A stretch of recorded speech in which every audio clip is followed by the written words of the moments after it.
voy a invitar a abrir el Evangelio de Lucas.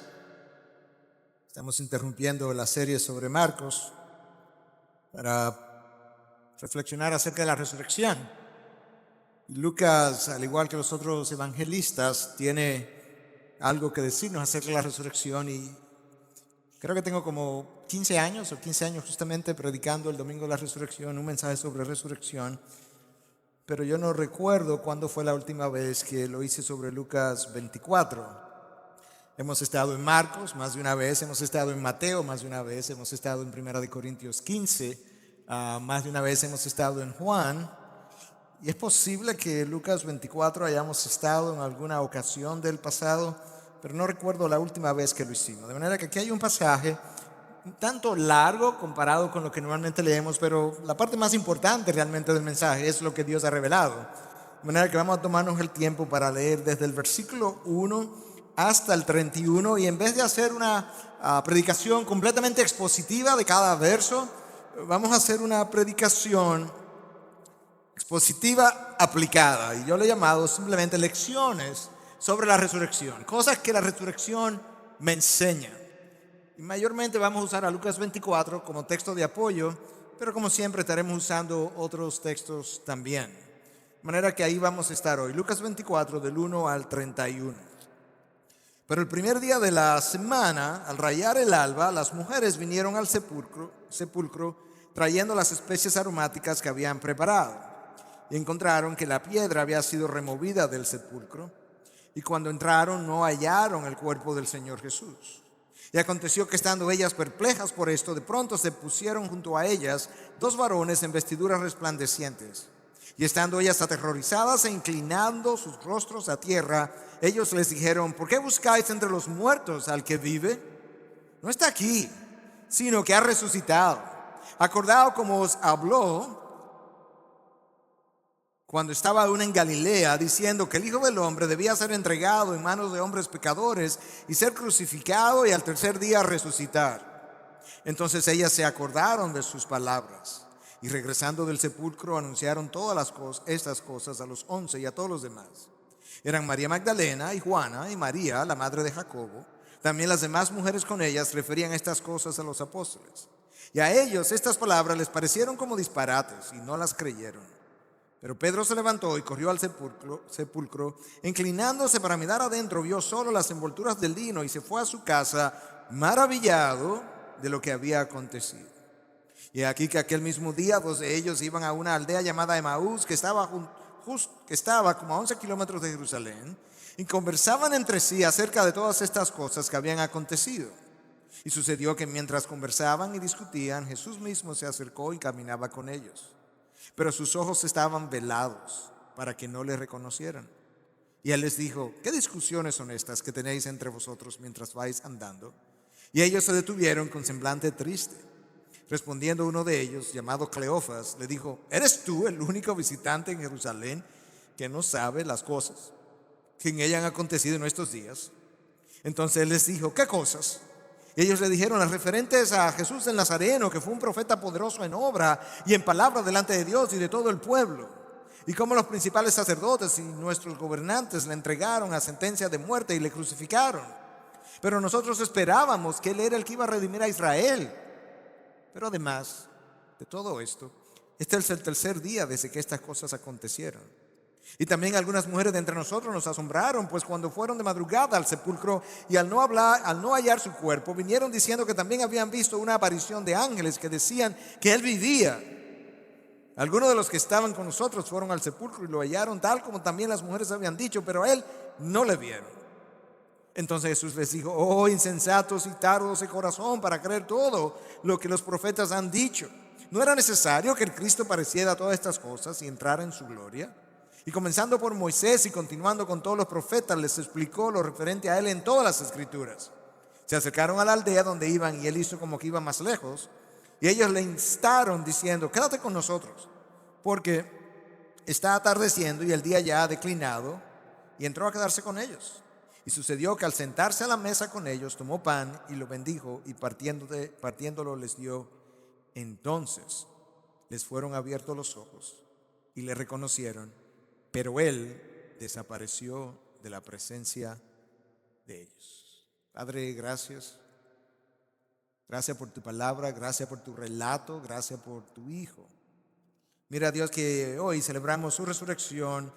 Permítenos aprender algunas cosas y las que no tengamos que aprenderlas, permítenos recordarlas, afirmarlas para poderlas confesar de una mejor manera. Usa este pasaje, usa toda tu escritura, Dios. Usa a tu siervo para la glorificación de tu Hijo, en quien tú te has complacido. En Cristo Jesús. Amén. Amén. Bueno, como yo decía, ¿verdad? La resurrección es un evento que es encontrado, su relato es encontrado en cada uno de los evangelios. Eso no ocurre con la gran mayoría de los eventos en la vida de Jesús, pero de este sí ocurre de esa manera y tiene sentido, tiene lógica, porque la resurrección representa parte de la columna vertebral de la fe cristiana. Si nosotros le quitamos la resurrección a la fe cristiana, todo el armazón se derrumba, no queda absolutamente nada. Y yo creo que nadie ha explicado esto mejor que el apóstol Pablo cuando le escribe a los Corintios en su primera carta, en el capítulo 15. Escucha 2 o 3 versículos que nos ayudan a entender la importancia de este evento. Versículo 14, 1 Corintios 15. Si Cristo no ha resucitado, vana es entonces nuestra predicación y vana también vuestra fe. En otras palabras, Pablo dice, si yo no tengo la resurrección, no tengo predicación.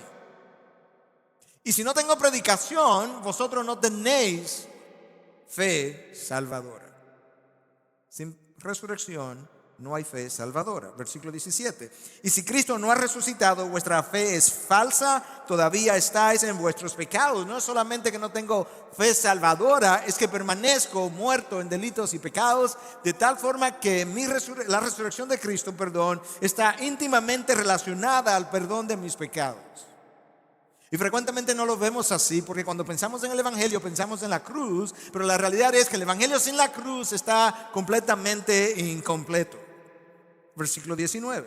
Si hemos esperado en Cristo para esta vida solamente, somos de todos los hombres los más dignos de lástima. En otras palabras, hemos creído una falsa, estamos pensando que vamos a tener salvación cuando no la tenemos ahora ni la vamos a tener después, de manera que estamos restringiéndonos en una vida de los placeres y las cosas momentáneas de este mundo, y para eso entonces nosotros somos dignos de lástima, porque ni vamos a disfrutar de este mundo, ni vamos a disfrutar del mundo venidero, de tal forma que Pablo establece para los corintios la centralidad de la resurrección. La crucifixión de Jesús sin la resurrección pierde todo su poder completamente. Es vaciar la cruz de su contenido.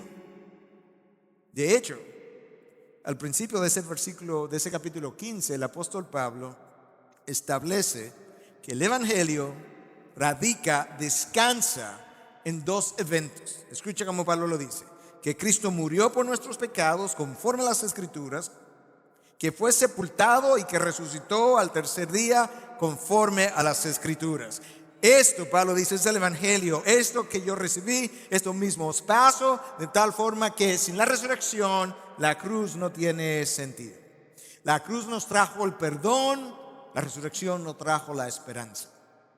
La cruz nos trajo el perdón, la resurrección nos trajo la esperanza.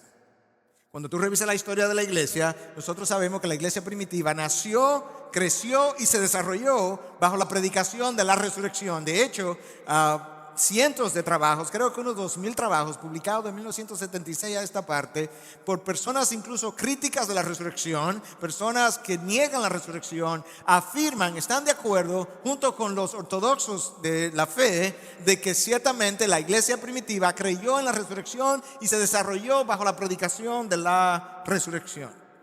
Esa es la razón por la que la cruz de nosotros, los protestantes, está vacía. Cristo no está colgando en la cruz. Él no está ahí, Él está reinando. El cordero inmolado de la cruz se convirtió en el león de la tribu de Judá de la resurrección. Cordero y león. Cordero en la cruz, león en la resurrección. Hermanos, las últimas palabras de Jesús no fueron en la cruz. Las últimas palabras en este mundo no fueron desde la cruz. Las últimas palabras de Jesús, entre esas últimas están estas: toda autoridad me ha sido dada en el cielo y en la tierra. Id pues y haced discípulos de todas las naciones, bautizándolos en el nombre del Padre y del Hijo y del Espíritu Santo, enseñándoles a guardar todo lo que os he mandado. Y he aquí, yo estoy con vosotros todos los días hasta el fin del mundo. Todos los días, toda autoridad. Cuando Cristo dijo, toda autoridad me ha sido dado, eso incluía el poder sobre el pecado y el poder sobre la muerte. En la cruz Él mostró el poder sobre el pecado. En la resurrección Él mostró el poder sobre la muerte. Toda autoridad me ha sido dada. Y ese que tiene toda autoridad ha prometido: yo estaré con vosotros todos los días hasta el fin del mundo. Todo eso como introducción a mi mensaje sobre la resurrección, basado en Lucas 24. Eso nos permite como poder colocar rápidamente la resurrección en el contexto de ese fin de semana del primer siglo. Aunque probablemente la mayoría o todos están familiarizados con los eventos, siempre es bueno recordar algunas cosas y no traer un evento como en el aire, sino colocarlo en su lugar. Y esa fue la necesidad de esta introducción. La cruz quedó enterrada en el Gólgota. La tumba quedó vacía. El lienzo quedó ensangrentado y recogido porque Cristo había resucitado. Y entonces el texto que leímos hoy comienza diciendo que el primer día de la semana, al rayar el alba, temprano, cuando el sol comenzaba a salir, resulta que las mujeres, 3 de ellas, mencionadas aquí por su nombre, María Magdalena, Juana y María, la madre de Jacobo, decidieron ir al sepulcro.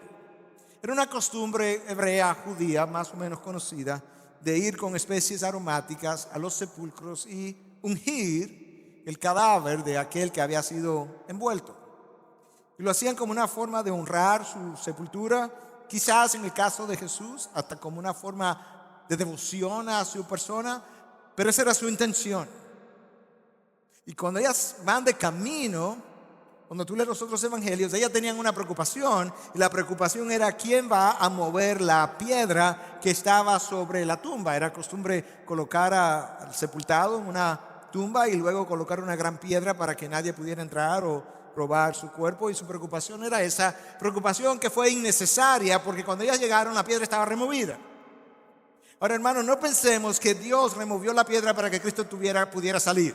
No, Dios removió la piedra para que las mujeres pudieran entrar y ver la evidencia, y ver el lienzo, y ver la tumba vacía. Pero resulta que en vez de encontrar un cuerpo muerto, ellas encuentran 2 cuerpos vivos con vestiduras resplandecientes, y eso le llama la atención.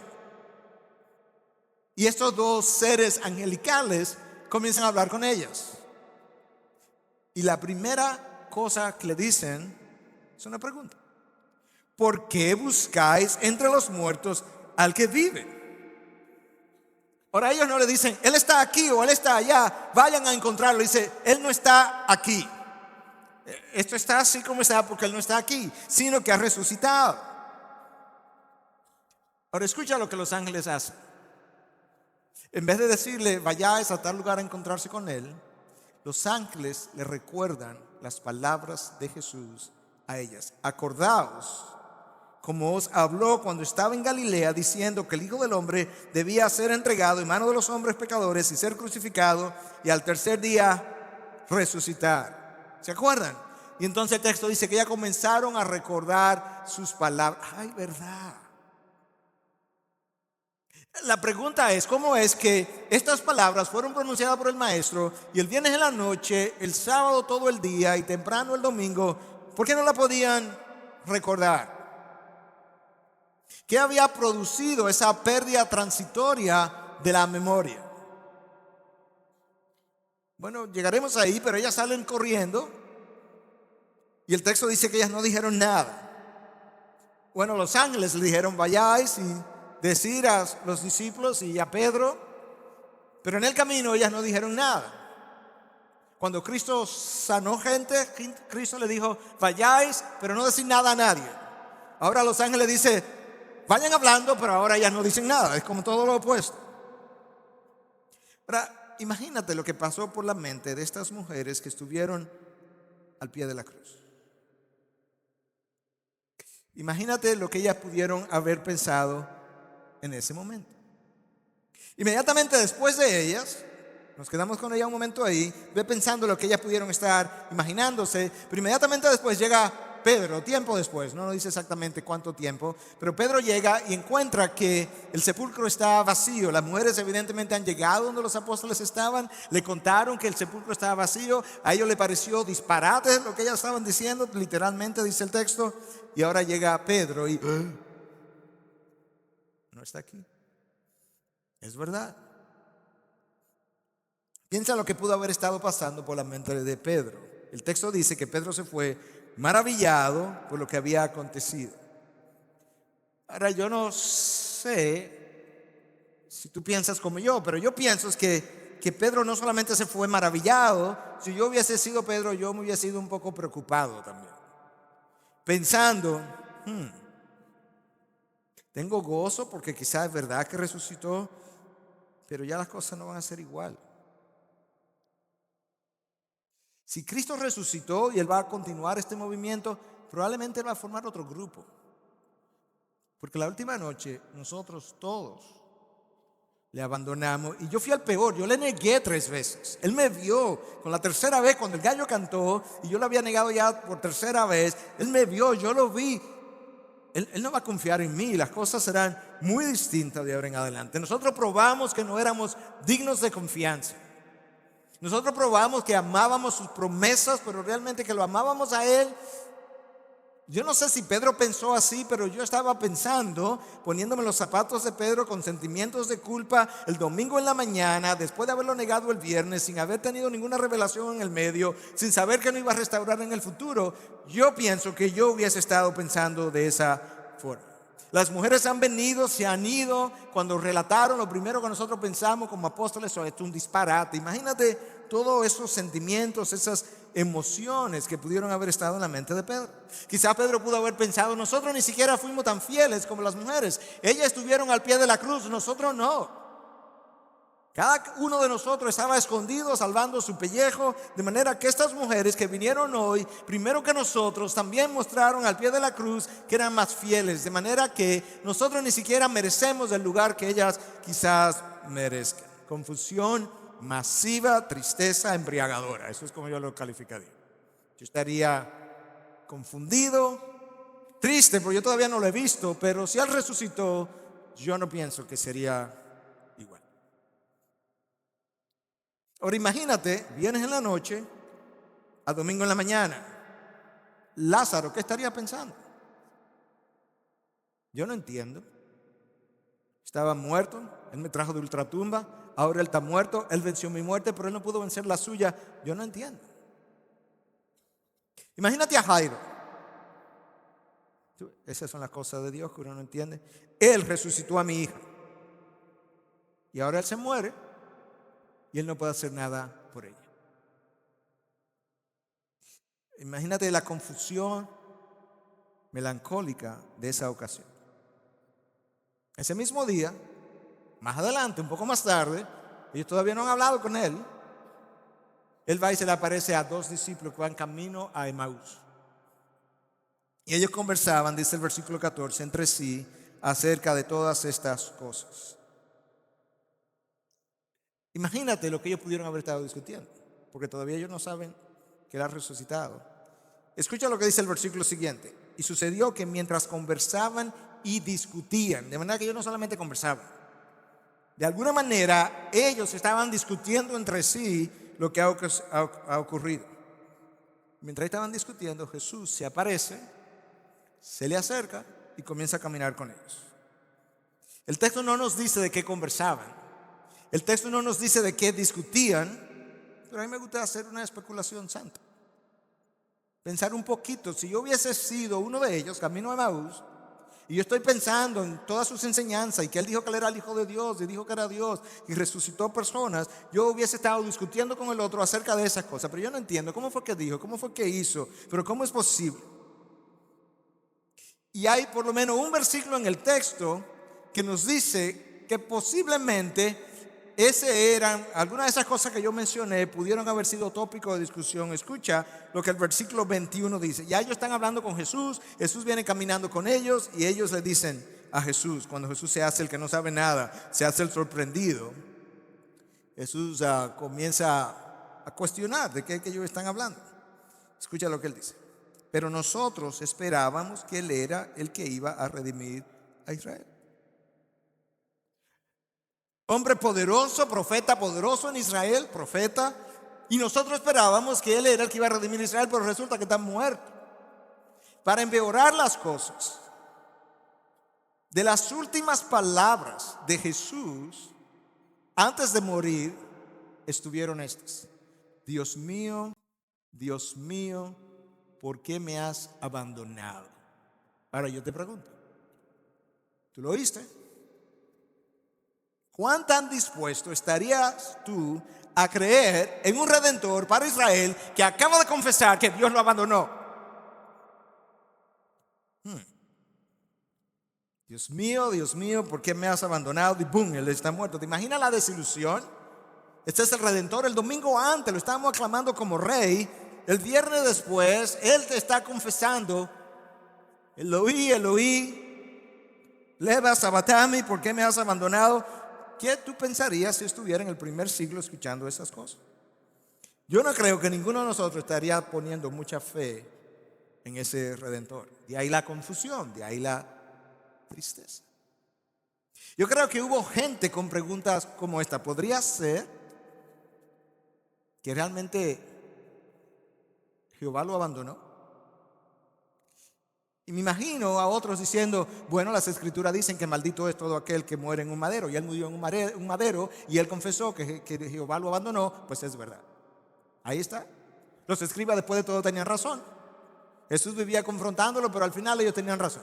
Los escribas están aquí, están vivos, están enseñando la Torá. Él está muerto y ahora en una cruz hace un par de días atrás diciendo que había sido abandonado por Dios. Quizás otros respondiendo: ¿entonces Dios no estaba con él? ¿Y el poder con el que hizo los milagros, de dónde vino? Y otro quizás diciendo: bueno, tú oíste lo que los escribas dijeron, que era por el poder de Belcebú. Quizás tenían razón.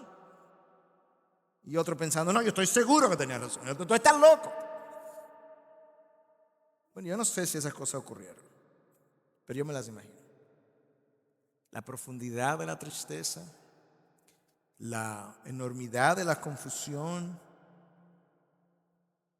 Quizás otro pensando: pero él dijo que era Dios, y Dios no muere, y él murió, y mucho menos en un madero. Entonces otro quizás pensando: entonces todo lo que le enseñó fue mentira. No puede ser, diría otro. Fue un hombre bueno, tuvo mucha compasión, dio de comer incluso a la gente. Quizás otro pensando: ¿y cómo nos dejamos engañar? Bueno, el que hacía cosas extraordinarias. Piensa en esas horas, entre el viernes en la noche y domingo en la mañana. Lo mínimo que yo me imagino es una confusión extraordinaria acerca de qué pasó. Todo eso, yo le dije que yo quería traer algunas enseñanzas sobre la resurrección. Todo eso para concluir que mi enseñanza número 1: nosotros no podemos concluir a mitad de la historia. Muchas veces cuando el hombre ha terminado, Dios apenas está comenzando. Para los romanos, para los judíos, terminamos con Jesús el viernes. Para los discípulos se terminó nuestro sueño el viernes en la noche. Lo que los romanos y los judíos no sabían era que apenas su pesadilla había empezado con Jesús. La esperanza de que todo algarabía que se había formado por meses alrededor de la persona de Jesús ya había concluido. Al contrario, estaba apenas comenzando. Y es una de las cosas que nosotros necesitamos tener pendiente. Hasta que Jesús nos resucita, todas sus enseñanzas, todas sus promesas estaban en entredicho. Nosotros tenemos la tendencia a poner un punto final, como decía alguien, donde Dios apenas ha puesto una coma. Y el viernes en la noche fue una coma en la historia de la redención.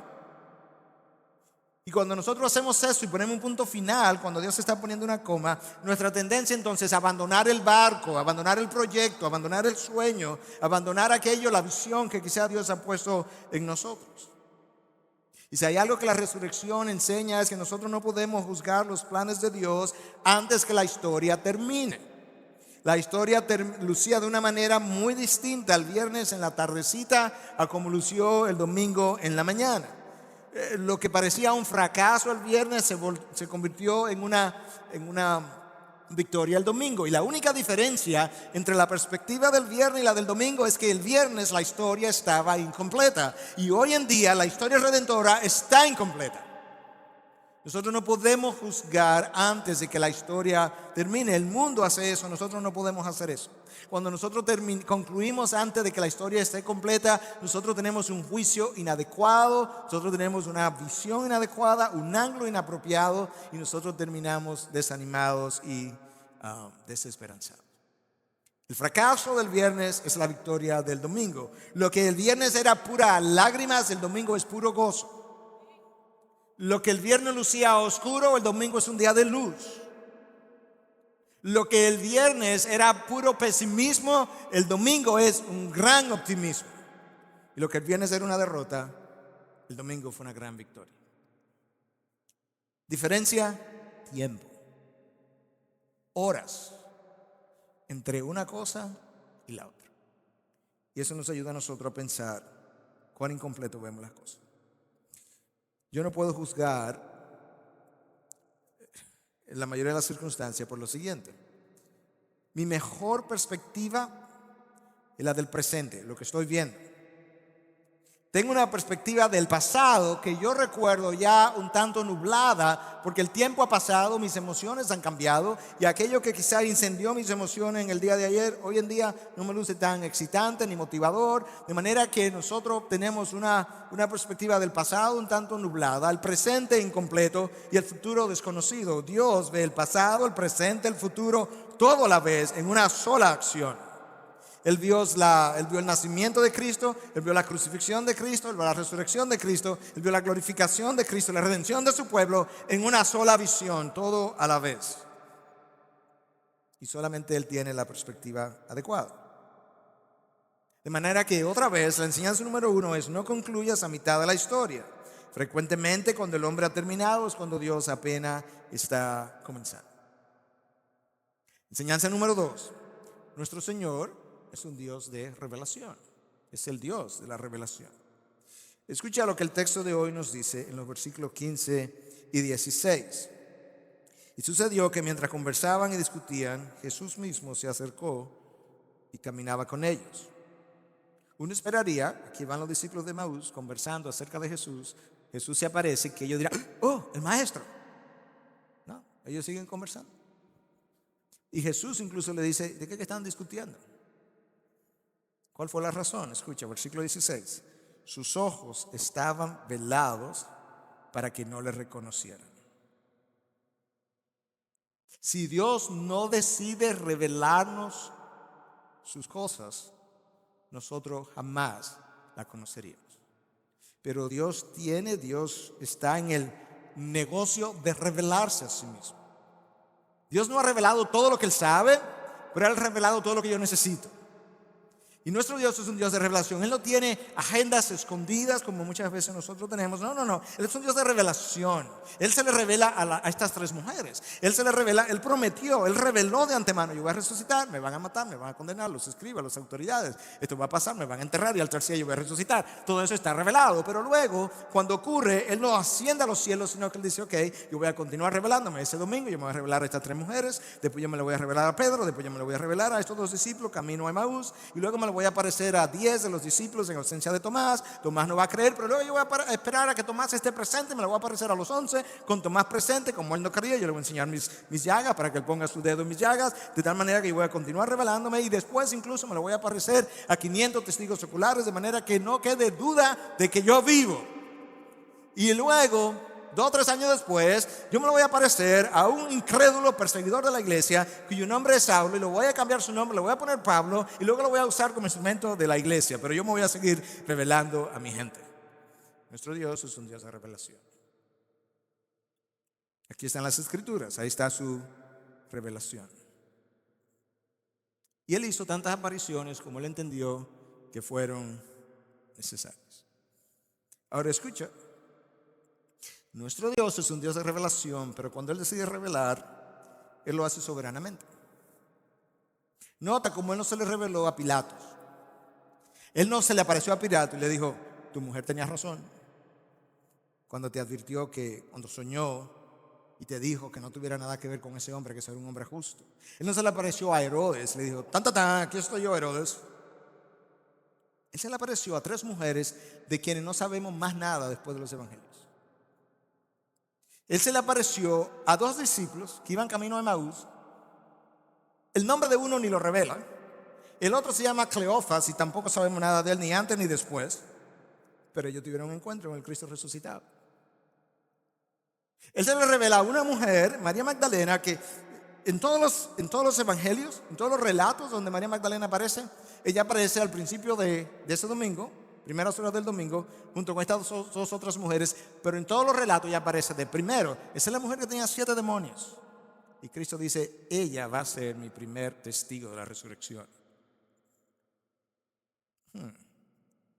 Se le apareció, tenía un hermano, medio hermano, que no creía en él, que en un momento dado junto con nosotros pensaba que le había perdido la cabeza y lo fue a buscar, ¿se acuerdan? Y se le apareció a Santiago, dice Pablo en 1 Corintios 15. Y finalmente, como dice Pablo también, como a un abortivo, se me apareció a mí, incrédulo, perseguidor de la iglesia. Pero no se le apareció al sumo sacerdote, ni a el resto de los sacerdotes, ni se le apareció a los escribas, ni a los fariseos, ni a ninguna de las autoridades. De hecho, ni siquiera se apareció en Jerusalén. Lo encontramos en Galilea. Jerusalén no va a ser el centro de mi gloria cuando yo aparezca. Esa es la ciudad que me rechazó, esa es la ciudad que me crucificó, de manera que yo voy a aparecer en Galilea. Vayan, donde habíamos acordado que nos encontraríamos. Nuestro Dios se ha revelado soberanamente. Ahora, cuando el hombre no cree, él no puede aludir a falta de evidencias. Porque Dios dice que le ha dado evidencia en la conciencia, ha dado evidencia en la creación. Realmente el hombre no cree, no tanto por falta de evidencia, sino por su rebelión en su corazón. La rebelión es incrédula por naturaleza. Y es incrédula por naturaleza porque la incredulidad justifica su rebelión. Y así somos. Después de Adán, cuando caímos, nuestro corazón se llenó de rebelión. La rebelión por naturaleza es incrédula en Dios y en el otro. La rebelión por naturaleza es orgullosa en el otro, aún en Dios. Cree en sí misma, cree en sus formas de ser, cree en sus formas de pensar, concluye rápido, pone punto, final. No le gustan los puntos suspensivos, no le gustan las comas, los puntos y comas. Punto, se acabó, terminó la historia antes de tiempo. De manera que nuestra enseñanza número 2, nuestro Señor es un Dios de revelación y esa revelación Él la hace soberanamente. Enseñanza número 3, Jesús no sigue las formas convencionales de la sociedad. Los primeros testigos fueron mujeres. En esa época, el testimonio de las mujeres en corte no era ni siquiera aceptado porque se consideraba no confiable. Si esto fue una historia inventada por los apóstoles, comenzaron mal. Porque ¿quién va a comenzar una historia ficticia que tú quieres que se crea con el testimonio de mujeres que en esa época no se consideraba fidedigno? De hecho, los apóstoles mismos estaban prejuiciados cuando ya llegaron. Nos dijeron, ¿verdad, María Magdalena? ¿Verdad que sí, Juana? Oh, María, increíble. ¿Tú estás segura? ¿Y tú estás segura que fue un ángel? No, es un disparate. Esos fueron los apóstoles, así concluyeron. Ellos mismos estaban prejuiciados. Pero resulta que como Jesús no sigue las formas convencionales de la sociedad puede que no crean el testimonio de estas 3 mujeres, pero a ellas es que yo me la voy a aparecer. Y yo voy a hacer que eventualmente ellas sean creídas. Quizás, este fue el primer acto post-resurrección de contribuir a levantar la imagen de la mujer en esa época que estaba tan pisoteada. Y ahora, reconociendo que ellas llevan la imagen de Dios también, Jesús está aquí haciendo algo por ella. María Magdalena, 7 demonios habían sido sacados de ellos. Jesús no solamente no sigue las formas convencionales de la sociedad, sino que Jesús toma lo que la sociedad ha rechazado y lo redime. Y le da valor, y le da sentido, y le da propósito. Y así es como estos 11 apóstoles, dejando a Judas fuera, rechazados por la sociedad, por su poca educación, todos eran galileos, con la excepción de Judas. Galilea era conocida por un área, era una provincia, de las 4 o 5 del área, era conocida por ser una provincia de gente de poca educación, pero Jesús usa esa gente de poca educación, de poca importancia, de poca valía ante los ojos de los hombres, los redime, le da sentido, le da propósito, le da visión y los usa. Enseñanza número 3 fue esa: Jesús no sigue las formas convencionales de la sociedad. Enseñanza número 4: Dios responde con paciencia a mis limitaciones e incapacidades. ¿Y por qué yo estoy diciendo eso? Bueno, en el relato que leí, hay 2 discípulos que van camino a Emaús. Jesús sabe quiénes ellos son, se acerca, comienza a hablar con ellos, y uno de ellos le dice: pero ven acá, ¿tú eres el único que no sabe lo que ha pasado aquí? No, yo soy el único que sabe lo que ha pasado aquí. Jesús sigue hablando con ellos. Y entonces, en vez de rechazarlo, él termina reprendiéndoles por ser tardos de corazón, pero está bien. Pero antes de eso, Jesús comienza, o inmediatamente después de eso, Jesús comienza a abrirle las escrituras, comenzando desde Moisés. No estaba predicho que el Cristo debía de padecer, de manera que Jesús reconoce sus incapacidades, reconoce sus limitaciones. Y aunque él comienza con esta pregunta: ¿qué discusiones son estas que tenéis entre vosotros mientras vais andando? Y ellos se detuvieron con semblante triste. Cristo está reconociendo: esta gente está triste, esta gente está confundida, esta gente necesita, sí tengo que reprenderlo por su incredulidad, pero a la vez ellos necesitan ser animados, estimulados. Déjame abrirle las escrituras. Y comienza desde Moisés a explicarle las escrituras.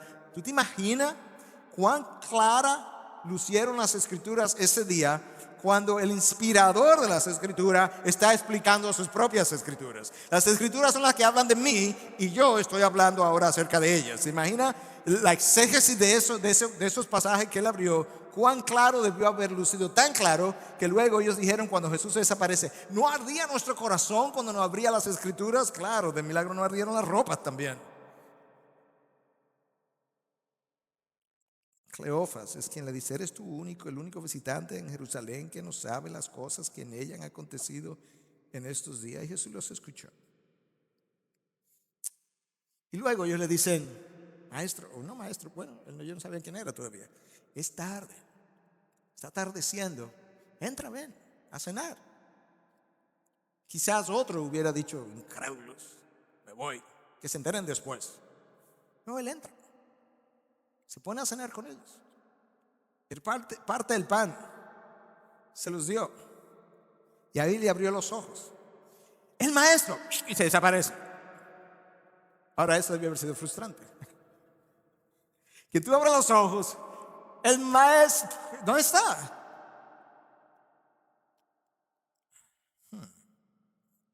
Pero por 40 días, está el día 1, por 40 días, faltan 39 más, él siguió apareciéndose. De manera que por 39 días más el Señor siguió revelándose. Él es un Dios de revelación.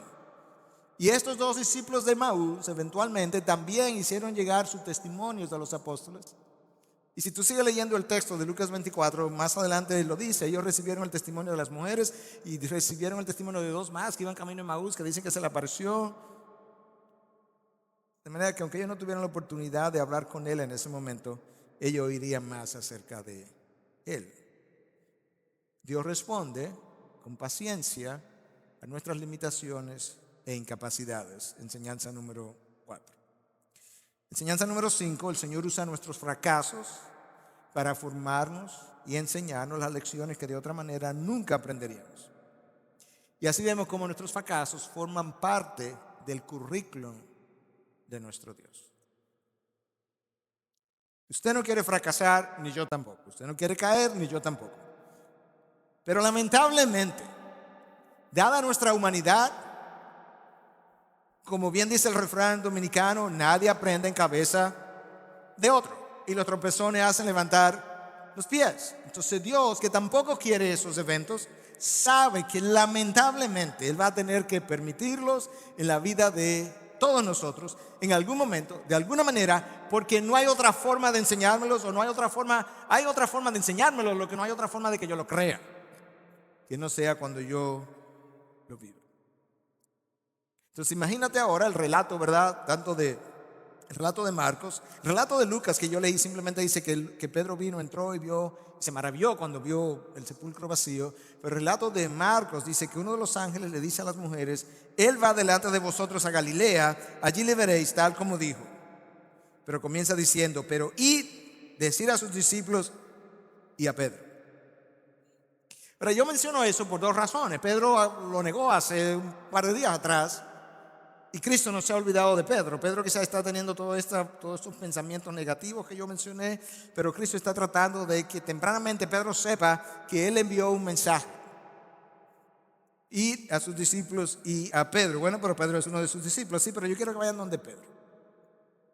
Ahora recuerda que la enseñanza es que Dios permite nuestros fracasos y nuestras caídas y que ellas son parte de nuestro currículum, porque lamentablemente no hay otra forma de que yo les llegue a creer. Pedro, el impulsivo, Pedro, el orgulloso, Pedro, el que está dispuesto a no negar al maestro, aunque todos estos te nieguen, Señor, yo no te voy a negar.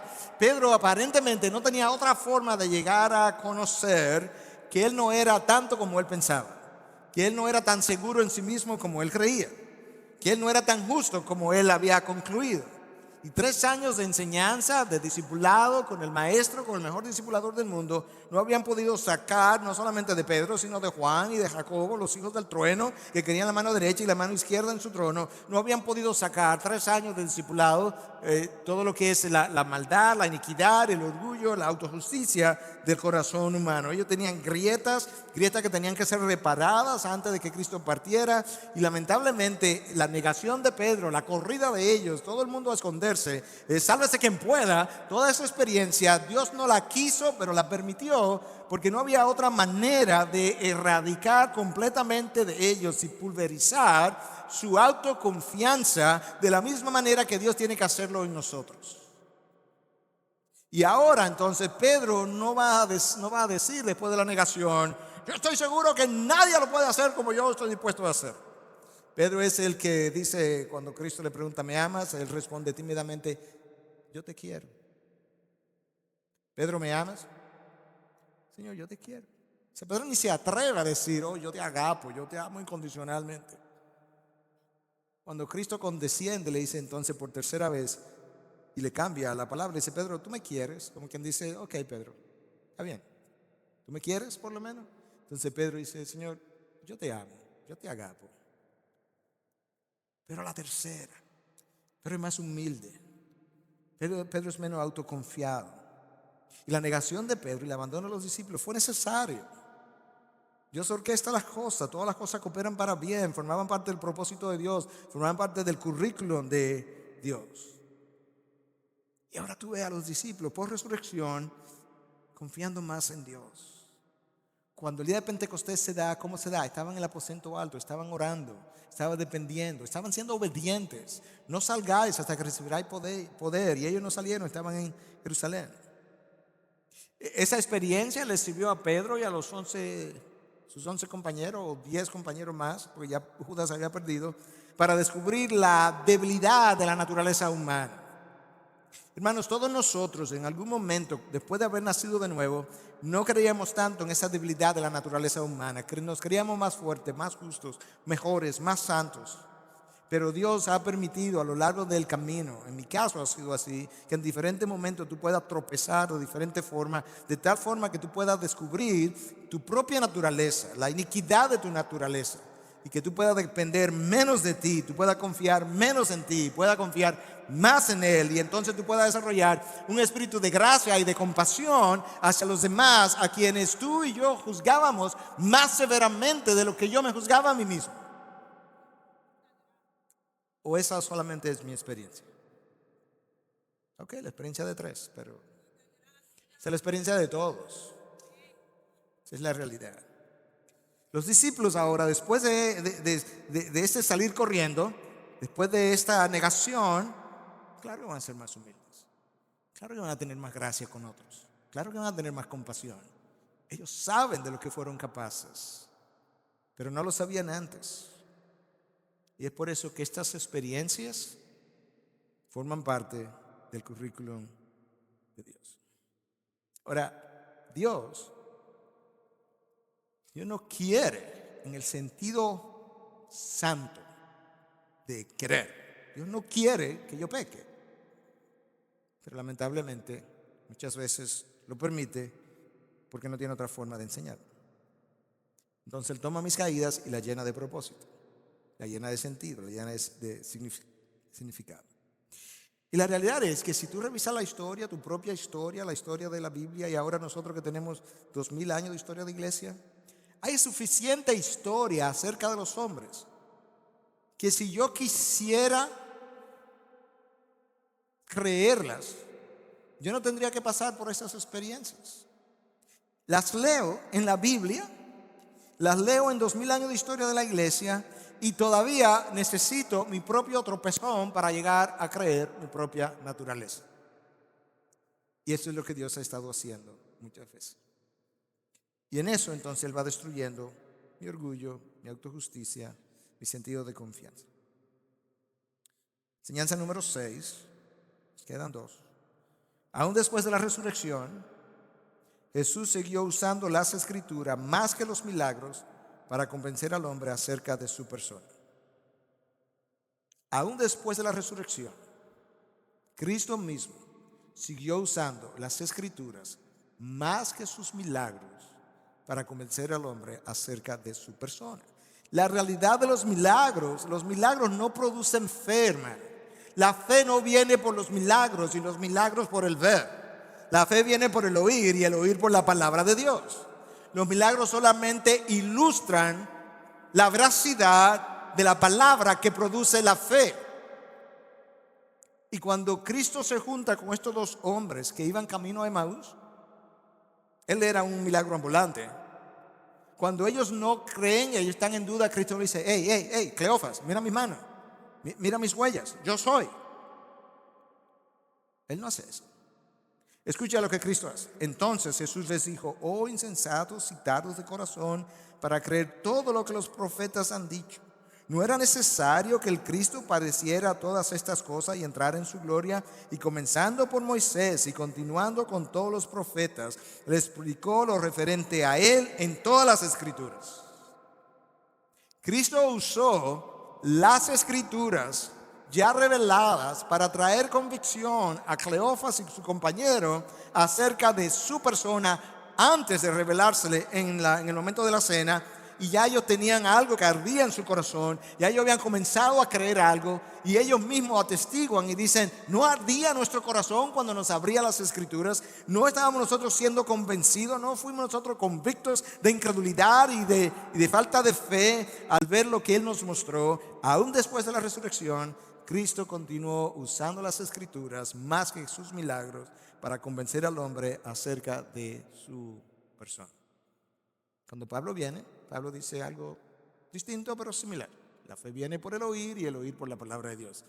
Este es el instrumento de revelación, de autentificación. Este es el poder de Dios para salvación.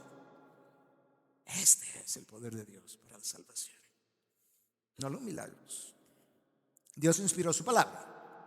Y cuando la inspiró con un poder intrínseco, que cuando es predicada, e incluso independientemente muchas veces del predicador, el poder, o siempre independientemente del predicador, el poder de la palabra es divorciado del predicador hasta el punto que Dios dice: mi palabra nunca regresa vacía.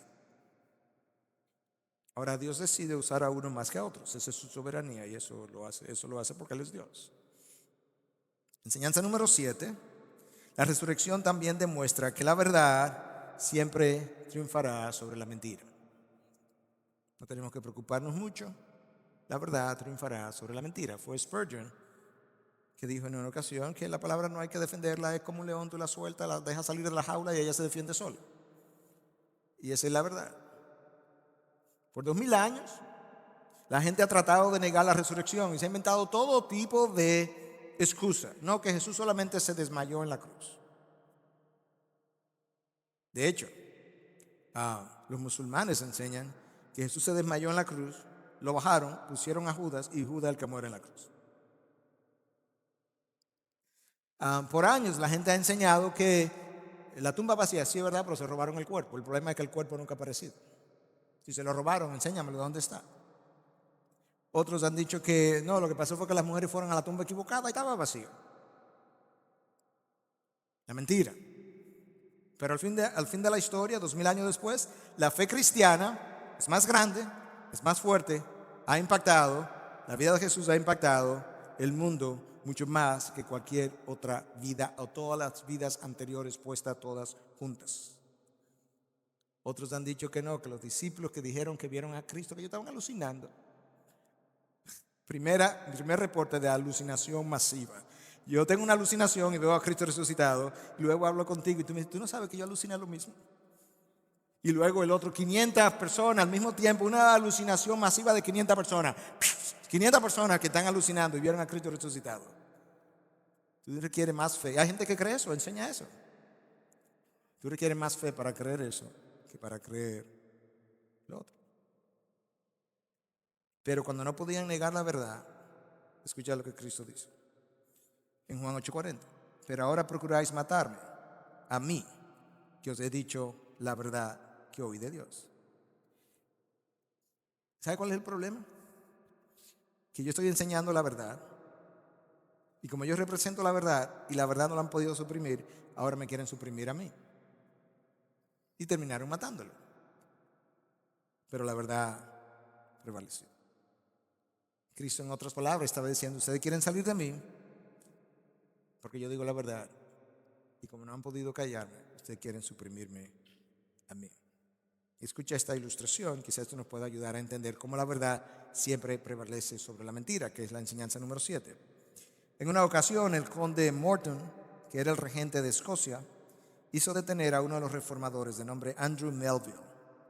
Y el conde le dice a Melville, aquí no habrá paz hasta que ahorquemos o desterremos la mitad de ustedes, los cristianos. Y Melville dice, me da lo mismo pudrirme en el aire si me ahorcan o en la tierra si me muero de muerte natural y me entierran. Pero lo que no puedes hacer es ahorcar o desterrar la verdad. Tú puedes ahorcarme, pero tú no puedes ahorcar la verdad o desterrar la verdad. Y la verdad ha sido dicha, ha sido predicada, ha sido encarnada, y ahora tendrás que lidiar con la verdad, de tal forma que la verdad siempre prevalecerá sobre la mentira. 2000 años han mostrado eso. Pudieron eliminar en un momento dado incluso a aquel que dijo, yo soy la verdad. Y resulta que 3 días después le salió la verdad. Se le apareció. Porque no puede destruirla. Representa a Dios. Y 3 días después de haber enterrado la verdad, cuando fueron a buscar la verdad, este ángel le dice, ¿por qué buscáis entre los muertos? Aquí vive. Y enseñanza número 8 final. La resurrección prueba la divinidad de Cristo. Porque solamente Dios tiene el poder de vida en sí mismo. Y Él resucitó de entre los muertos. Probando que cuando Él dijo, yo soy el camino, la verdad y la vida, Él tenía razón. Probando que cuando Él dijo, yo soy la resurrección y la vida, espera el domingo de resurrección y lo verás, Él tenía razón. Probando ahora que cuando Cristo nos prometió a nosotros que vosotros también resucitaréis, Él tenía razón. Él es la consumación de la divinidad del Padre. En Él radicó y radica toda la plenitud del Padre. En Él radicó y radica toda la verdad. Él es la fuente de verdad, la fuente de vida. Él es el único camino que lleva al Padre. Y separados de Él nada podéis hacer. A ningún lugar podéis llegar. Todo otro camino llega a la oscuridad, a la muerte, a la condenación. Solo Cristo como camino lleva a la verdad y a la vida eterna. Él pudo haber sido un loco, pero ningún otro loco ha resucitado. O Él pudo haber sido Dios. La pregunta es entonces, ¿qué tú vas a hacer? ¿Qué tú vas a hacer cuando Dios se ha encarnado, muere en tu lugar, resucita y te confronta y te dice, ok, yo soy el camino, la verdad y la vida. Nadie va al Padre si no es por mí. ¿Qué vas a hacer? ¿Qué vas a hacer con su divinidad? ¿Qué vas a hacer con tu pecaminosidad? Porque si eres como algunos de los corintios que no creían que Cristo había resucitado, todavía estáis muerto en tus pecados. Y la ira de Dios reposa sobre ti. El que obedece al Hijo tiene vida eterna, pero el que rechaza al Hijo, la ira de Dios permanece sobre él. Juan 3:36. Cristo fue a la cruz a remover la ira de Dios. Y Cristo resucitó de entre los muertos para garantizar las promesas a aquellos a quienes Él desde la eternidad había elegido. Pero todavía nos deja a nosotros una responsabilidad de responder cuando la verdad es presentada. Esta mañana.